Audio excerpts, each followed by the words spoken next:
বেণীমাধব, বেণীমাধব, তোমার বাড়ি যাব। বেণীমাধব, তুমি কি আর আমার কথা ভাবো? বেণীমাধব, মোহনবাসী তমাল তরু মূলে বাজিয়েছিলে, আমি তখন মালতী স্কুলে।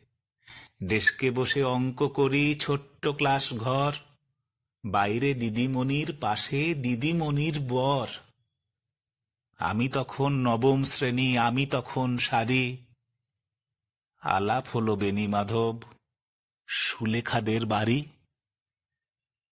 বেণীমাধব, বেণীমাধব, লেখাপড়ায় ভালো, শহর থেকে বেড়াতে এলে আমার রং কালো।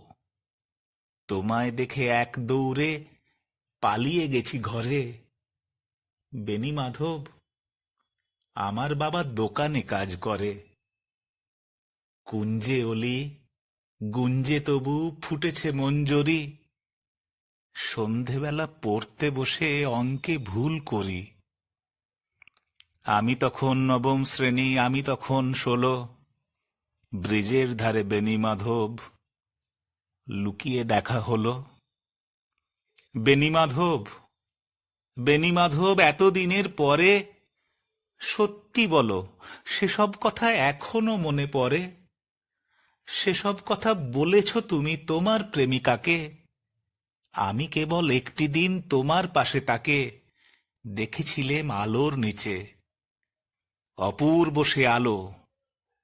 স্বীকার করি, দুজনকেই মানিয়েছিল ভালো। জুড়িয়ে দিল চোখ আমার, পুড়িয়ে দিল চোখ। বাড়িতে এসে বলেছিলেম, ওদের ভালো হোক। রাতে এখন ঘুমোতে যাই একতলার ঘরে। মেঝের ওপর বিছানা পাতা, জ্যোৎস্না এসে পড়ে। আমার পরে জীবন ছিল চোরা পথের বাঁকে। মিলিয়ে গেছে, জানি না আজ কার সঙ্গে থাকে।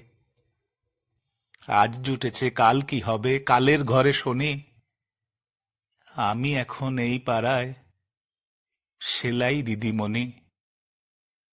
তবু আগুন, বেণীমাধব, আগুন জ্বলে কই।